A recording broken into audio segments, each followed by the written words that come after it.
Hi,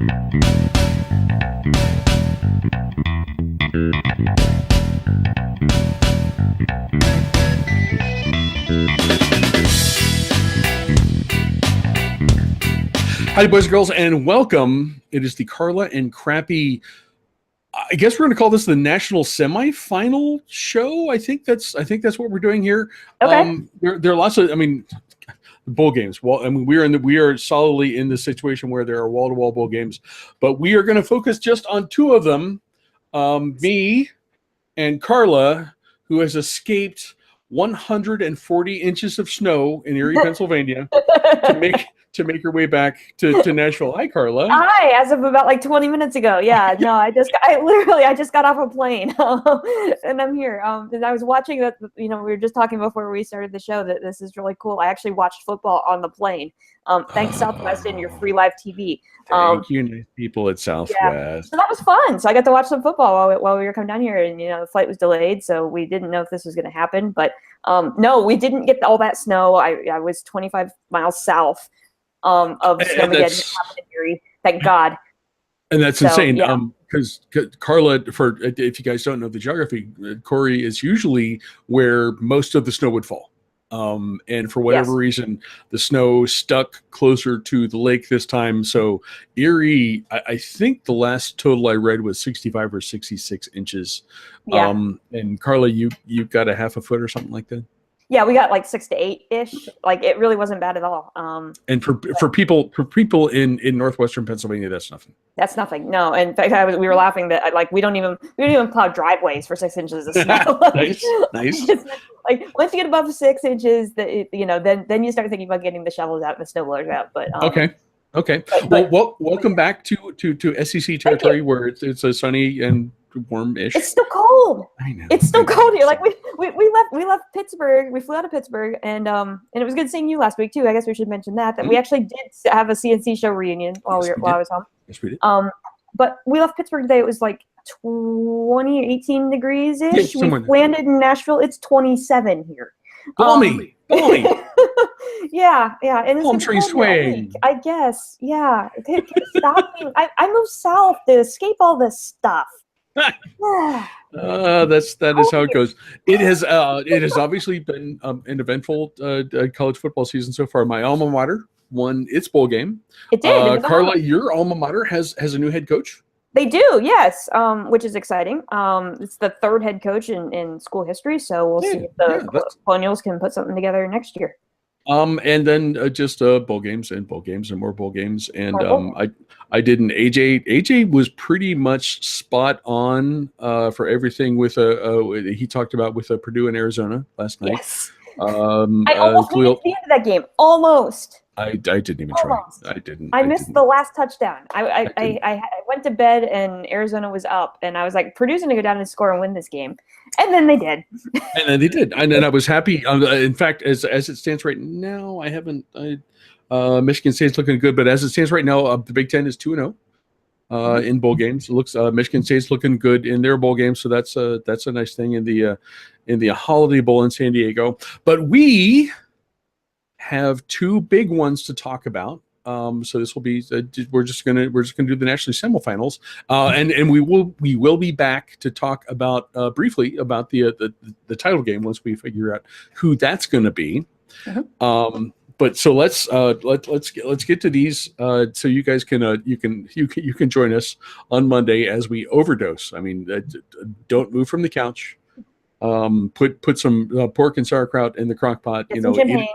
Yes, and eat it when you're ready. But otherwise, those are the only excusable reasons to move from the couch while you're watching college football on New Year's Day.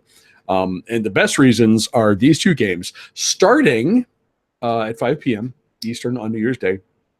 I'm still bothered by the notion that there's a Rose Bowl that doesn't involve a Big Ten team or a Pac-12 team. But I mean, these are the times that we live in. Instead, we have number 3 Georgia versus number 2 Oklahoma. Georgia, in spite of the rankings, is a 2-point favorite. And I thought this was curious, Carla. The over-under is 60 points, and that seems high to me. And that would, to me, I mean, well, we're going to let you go first. To me, that would favor Oklahoma. But I'm good. But I will get to my thoughts in a moment. What do you think about this one? I think it's interesting. This game is first. Although I will say the traditionalist in me, it's weird not having a Big Ten Pac-12 matchup here. But thank God they kept the game at 5:00. Yes. Because that's part of the mystique of the Rose Bowl is watching the sunset in the middle of the game. That's part of it. So thank you, playoff committee, for not moving the time of the game. At least if we can't, and we got two teams that wear red, so that should be a fun stadium.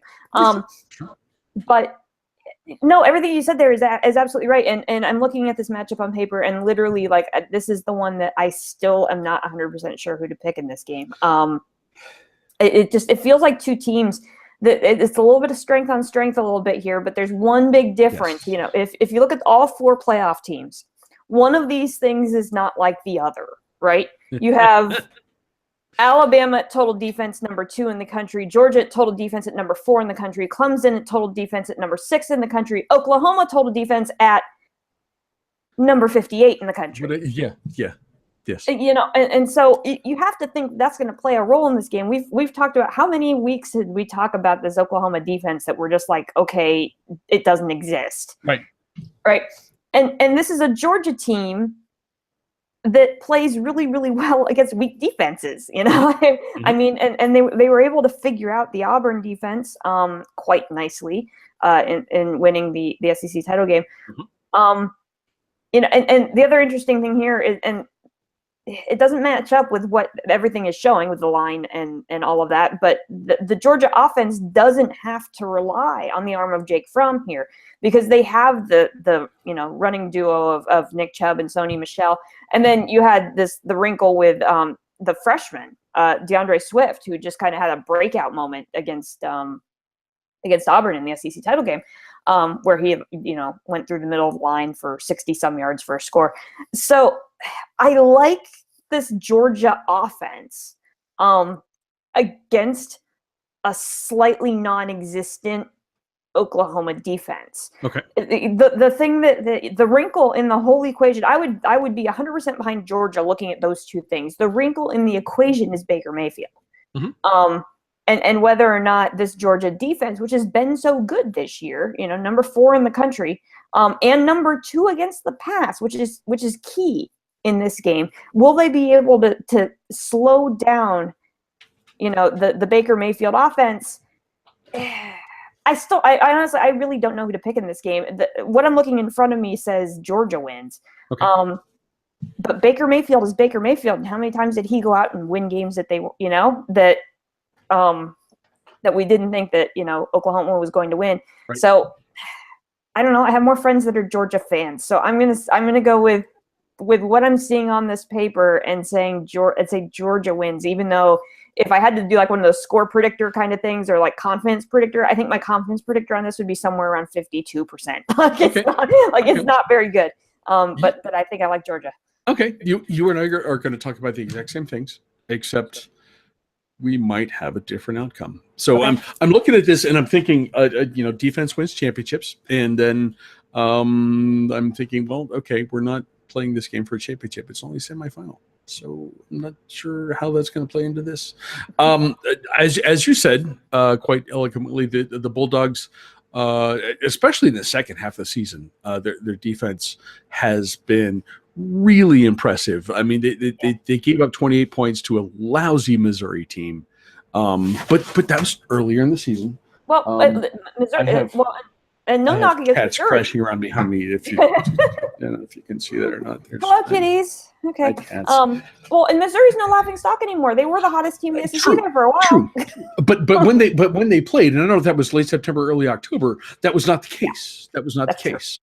So you look at Georgia giving up 28 points to Missouri, and you think, hey, geez. But as you said, they finished 4th in the country in scoring defense. And that has served them well, because this is not necessarily, this is a ball control offense. This is an offense that if they have to rely on the pass, they're going to be in trouble. And that's where my hang up is. you don't want to see, if you're a Georgia fan, you don't want to get into a shootout. Yeah. And that could happen here. Georgia's numbers against the defensive numbers against the pass are solid, as you mentioned, but there are tangible things you can make the argument against. The Sooners score 44 a game, good for fourth in the country. They're third in the country in passing yardage, and have a respectable rushing attack, averaging 27th against in the run with rushing yardage. So I feel like they're going to move the ball, and then you add in Baker Mayfield. And as irritating as he has been personally to me, that's an impressive intangible. So what I look at, maybe if you look at the other side of the ball, Oklahoma's defense isn't exactly non-existent. Some of this has to do with the nature of the conference that they play in, but the Sooners had the 40th best rushing defense in the nation. If you look at yards per game, not awful. And maybe all they need, maybe all the Sooners defense needs to do is be a speed bump here. If Georgia does not throw the ball well, if Oklahoma can, especially if Oklahoma can get out ahead early and then cause just enough problems for Georgia's rushing offense, I think Oklahoma is going to win this semifinal game. So we'll see how that one goes. Next up, in keeping with the traditional schedule on New Year's Day, which I am happy about. 8:45 in New Orleans. We have whoever is sponsoring the Sugar Bowl now. Number 4. This is not a thing to say, boys and girls. Number 4, Alabama against number 1 Clemson, and then to underscore the oddness, Alabama's favored by 3. Carla, what do you think? Well, this is the third time's the charm, right? This is the third year in a row that we've gotten this matchup, this time in a national semi instead of in the national title game. Which that's another thing I'm thankful for in this, is that we're guaranteed to not have a rematch of the national title game for a third year. Right. This game, I feel a little bit more confident in this game, although I probably shouldn't, because I'm standing here looking at everything that Clemson has done this year. And how good Kelly Bryant has been, stepping in for Deshaun Watson and just kind of keeping that offense going. Better than anyone could have reasonably expected. Exactly. And maybe that's because he got some decent time behind Deshaun last year. Mm-hmm. Filling in a couple times when he was out hurt. Maybe that helped that confidence. But no, nobody expected this from Clemson. We all wondered what Clemson was going to do. And Kelly Bryant has performed remarkably well this year. And they run a similar offense to an extent, and I'll clarify this in a minute, but they run a similar style offense to Auburn, which is something that Alabama didn't do all that well against in the Iron Bowl. And I hate to say that, because, what have we said all year? What have I said all year is that I'm going to keep picking Alabama until they give me a reason not to. But I'm looking at this matchup, and there's one thing here that I really am kind of keeping an eye on, and that's the fact that Kelly Bryant is a dual threat quarterback. And the only other time this year that Alabama has faced a true dual threat quarterback was against Mississippi State and Nick Fitzgerald. And Alabama struggled in that game. They needed a Jalen Hurts drive at the end of the game to go down and win that. Now, true, they were playing on the road in those darn cowbells. So you do have that working against you, but that just and the fact that Alabama did not look good in the last game that they played, mm-hmm, leads me to think that Clemson wins this because of those two things. I hesitate to say that. Like, I feel a lot more confidence in the way that Clemson is playing right now. Now, true, okay. Nick Saban has had how many weeks to game plan for Clemson, which usually ends up poorly for the opponent. But it didn't work that way for the Iron Bowl.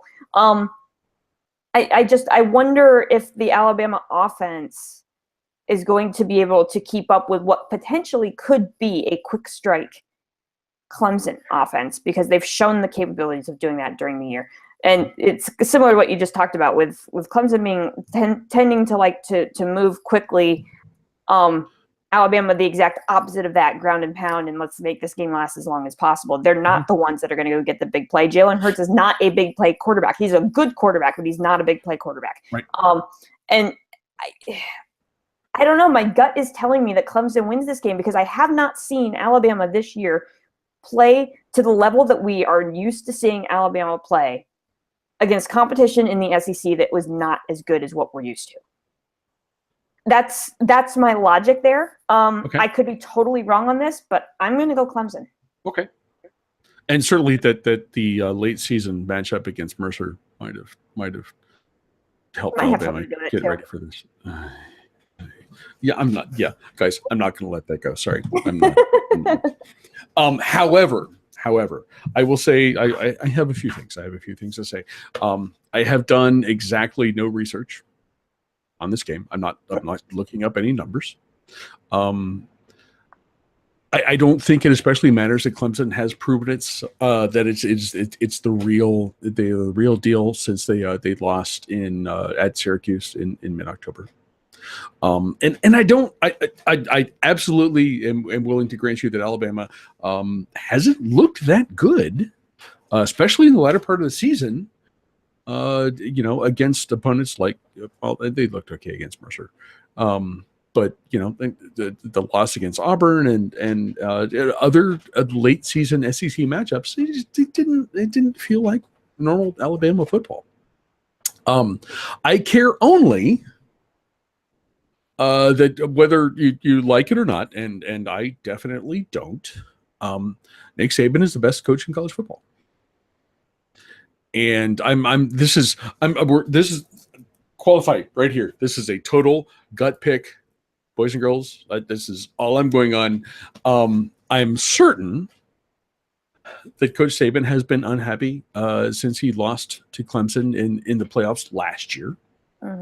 I am certain that he has been a bit chafed since he lost to Auburn in his final regular season game, which held him out of the SEC championship game. And I am equally certain that all of that stuff ends up to Alabama beating Clemson in the Sugar Bowl and making the title game. I have nothing empirical to back this up with. Carla, everything you said is absolutely correct. Well, the one statistic that can back your thought process up, and the thing that I was trying to keep in mind, is the fact that, and this is a stat that I know this because I've watched a lot of college football over the last couple of days, and watching the ticker across the bottom of the screen, Nick Saban is 10-2 in revenge games. When he is playing, the team that just beat him, he is 10-2. I believe it's 10-2. I could be misquoting that, but it's either 8-2 and 10-2, but it's an outrageous percentage in revenge games. I'm betting he's looking at this as a revenge game. I'm Absolutely betting it's not Clemson's not in the same conference and all of that stuff, but I am absolutely betting that Nick Saban has had this circled since the matchup was announced. And the Alabama players have had this drilled into their heads. This is what happened last year, and it will not happen again. And when Nick Saban does that, I think that makes a big difference.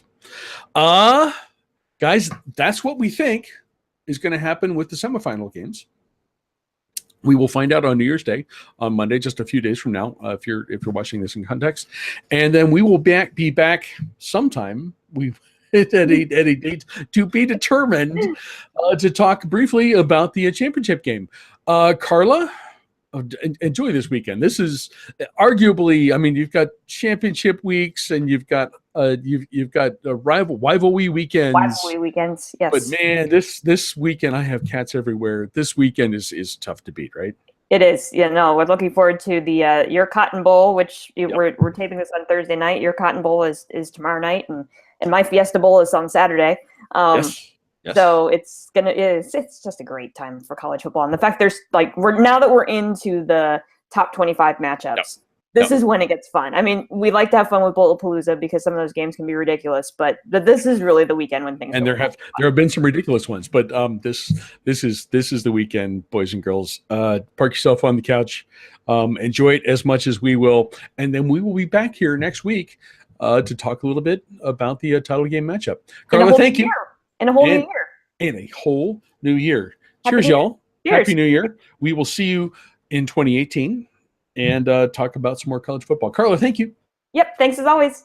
Thank you guys for watching. We will talk to you next week.